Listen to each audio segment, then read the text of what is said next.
Hello, Vlad with a new story from my channel, Amazing Life Stories. Mommy, can I take them both? Ina froze, holding her passport and birth certificate. Varya stood in the middle of the nursery, clutching a tattered teddy bear and an amber-eyed owl to her chest. They can't be left with Daddy, she added quietly. He'll hurt them. Ina's heart sank so hard she could hardly breathe. 5 years old. The child is only 5, and she already knows that Daddy can hurt them. Even toys need to be protected from him. Take the sunshine. Ina stuffed the documents into her backpack and looked around. A huge nursery with designer furniture, bookshelves, and educational toys. The perfect room for a happy child. Only Varya wasn't happy. She was quiet, wary, flinching at sudden sounds. Will Daddy look for us? He will. Ina sat down next to her and took the rein by the hands. But you and I are strong, and smart, and cunning. Right? Varya nodded, clutching her toys. This will be our secret. Like in the princess books, remember when the princess runs away from the evil king, and then she finds a new castle? She definitely does. The beginning of their relationship was like a fairy tale. Pavel walked into a flower shop on Tverskaya, tall, confident in an expensive coat. He ordered a huge bouquet of roses, and 2 days later he returned and invited her to dinner. She refused. This hurt him. She saw the change in his expression. Pavel was used to getting what he wanted right away. I'm just not used to such places, Ina explained when he asked her out for the 3rd time on a date to restaurants where the waiters wear white gloves. Well then, let's go to a cafe. They serve the best chebureki in the city there, without gloves or pretense. Quote. The guy was charming when he wanted to be, telling funny stories, listening to her, asking questions about work and her dreams. Ina felt important and noticeable. The proposal came 6 months later. He gave her a gorgeous diamond ring. Ina looked at him and thought, this feels wrong. Too fast. Are you doubting it? Quote. Pasha stated. And then, for the first time, something cold flashed in his eyes. In me or in himself? In the nose, she admitted honestly. Well then, let's prove you wrong. Pavel's parents met her at the threshold of their country house. His father was tall, gray-haired, with a face carved from stone. His mother was elegant, cool, with a perfect hairstyle and pearls around her neck. So, Ina, said Igor Andreevich, casting an appraising glance at her. A florist. It sounded like a death sentence. Yes, I arrange bouquets, she replied. Pavel could have chosen anyone, his future mother-in-law, Lyudmila Viktorovna, commented sarcastically. The daughter of a business partner, for example, a girl from a family with status, and he chose an ordinary flower girl.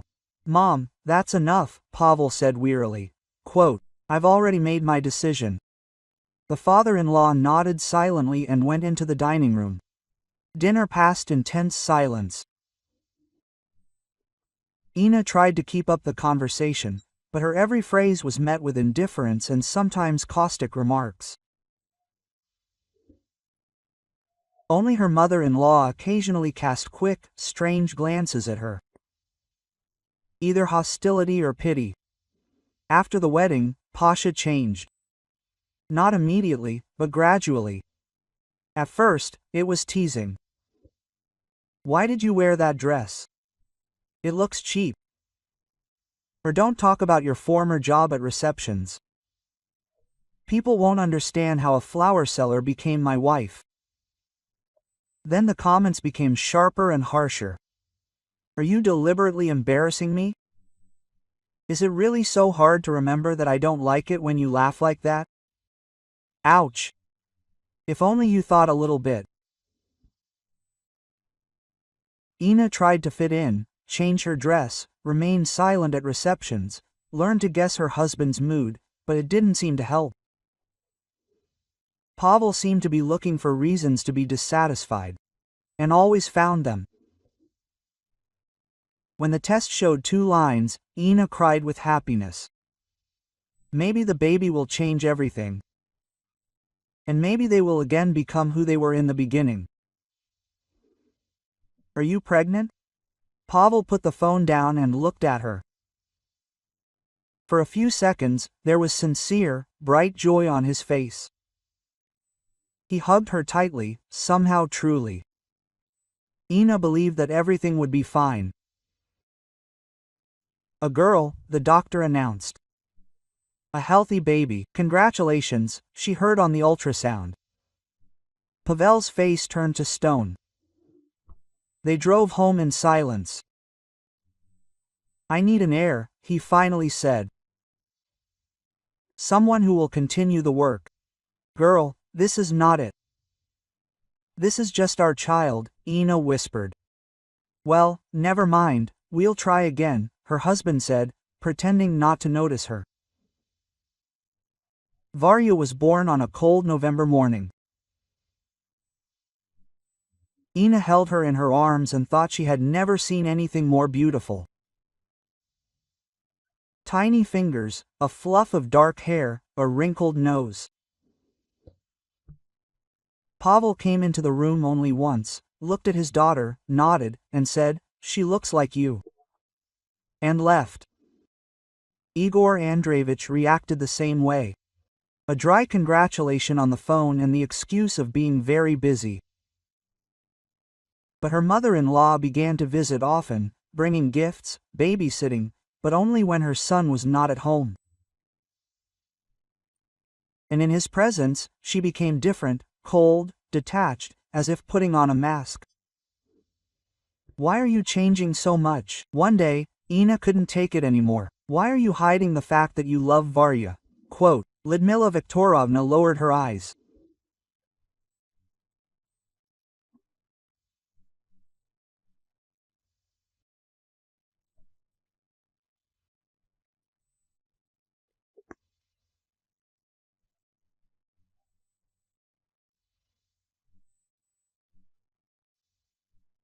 Yes, because love in this house is weakness, and the weak are broken. When Varya was 5, her father-in-law died of a heart attack. Pasha received the news during a business meeting. He returned home late that evening, poured himself a whiskey, and sat down in a chair. Well, he said into the void, now everything is mine. There were no tears, no grief, only satisfaction.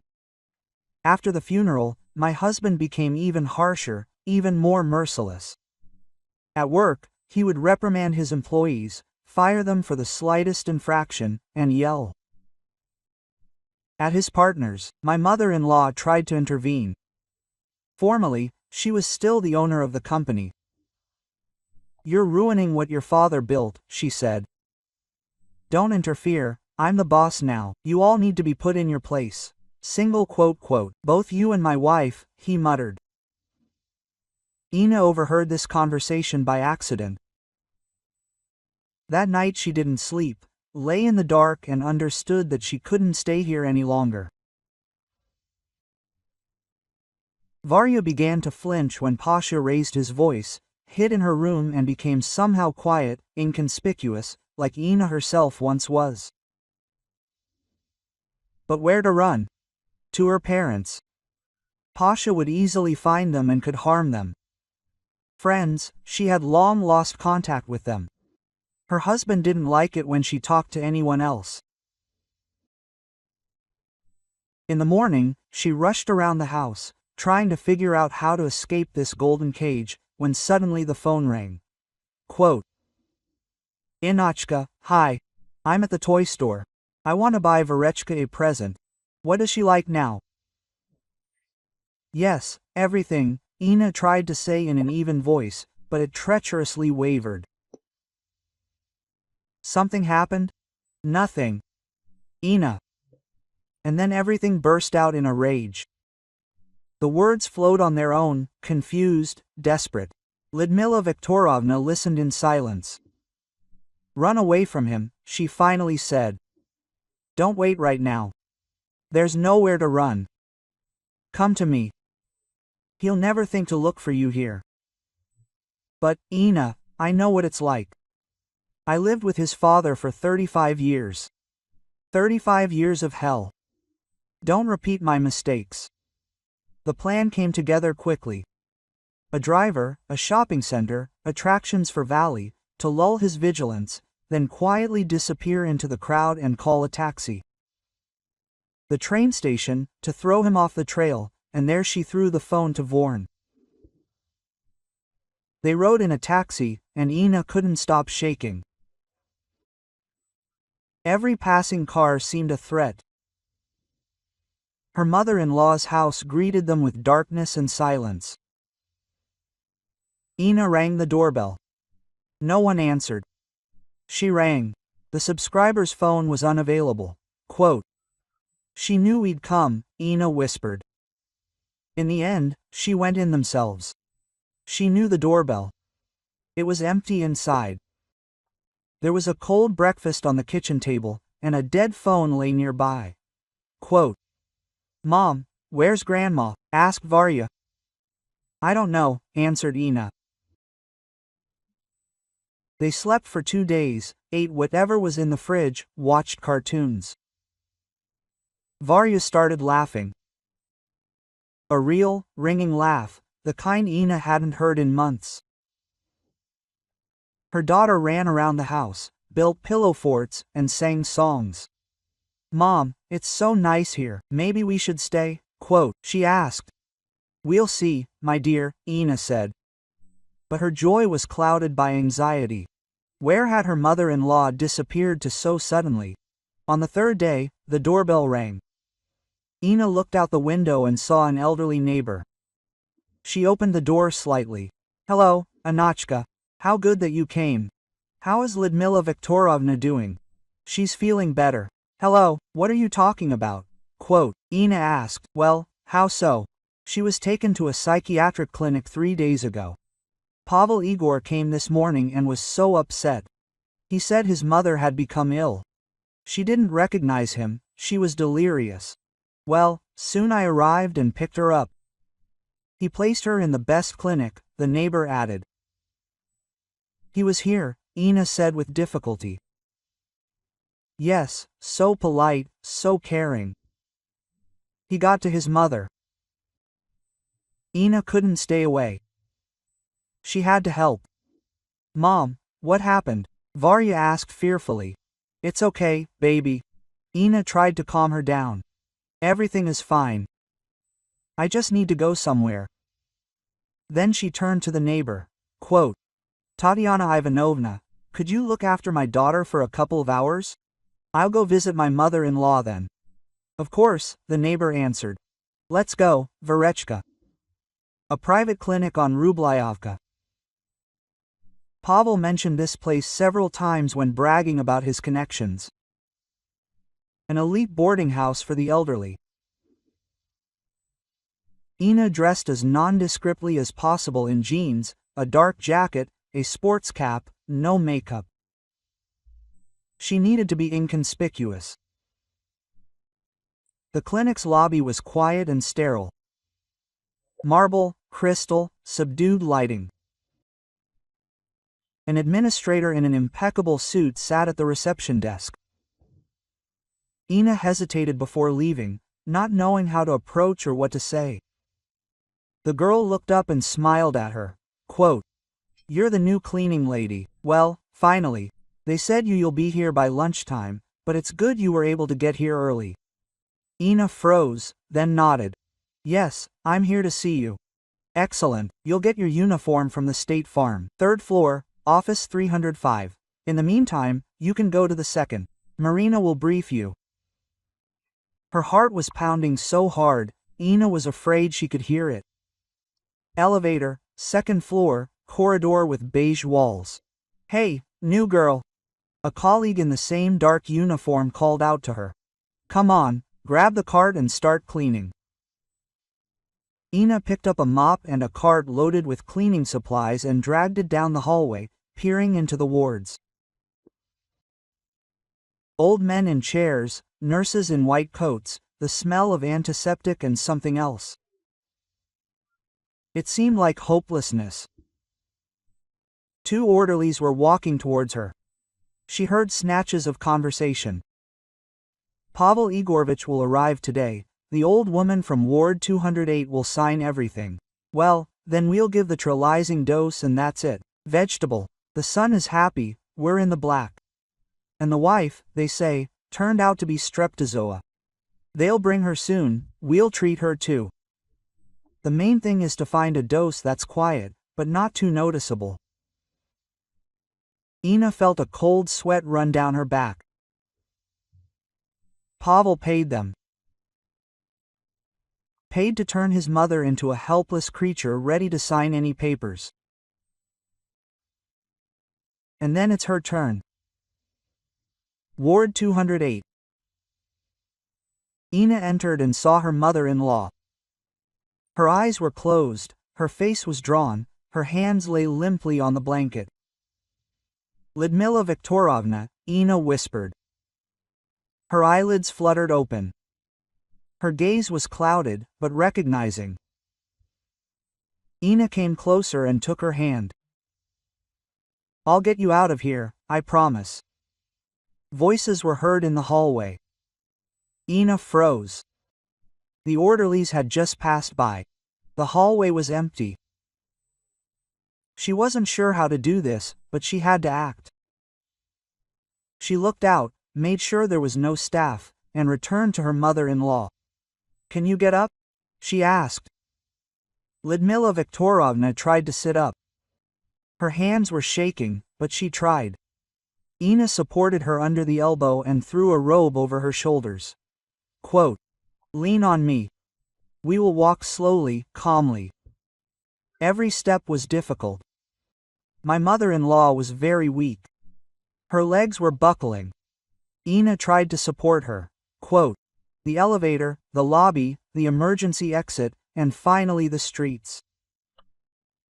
Hold on, Ina whispered, just a little more.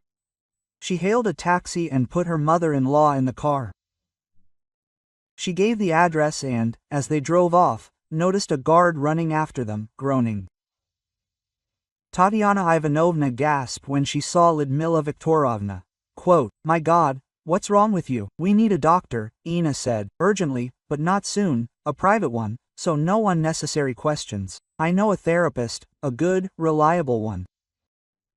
The doctor arrived half an hour later, young, serious, with a travel suitcase. After examining my mother-in-law, he started an IV. Lyudmila Viktorovna gradually came to. By evening, she was able to speak coherently. She sat in a chair with a blanket on her lap, drinking tea with honey. Varya settled down next to her with a book. And her grandmother stroked her head. Quote, thank you, she said, looking at Ina. You saved my life. You were the first to help me, Ina replied. I should have helped earlier, many years ago. Ina sat opposite. Quote, why didn't you leave your husband? My mother-in-law was silent for a long time. Because she was afraid. She thought I couldn't do anything without him. He was just like Pavel, domineering, cruel, confident that everything around him belonged to him.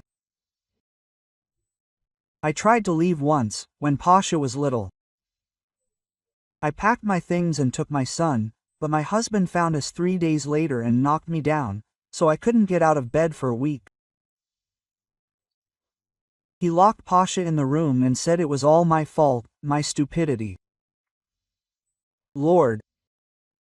I lived in a cage since then, and then I realized my son grew up the same way. I tried to change something, but it was too late.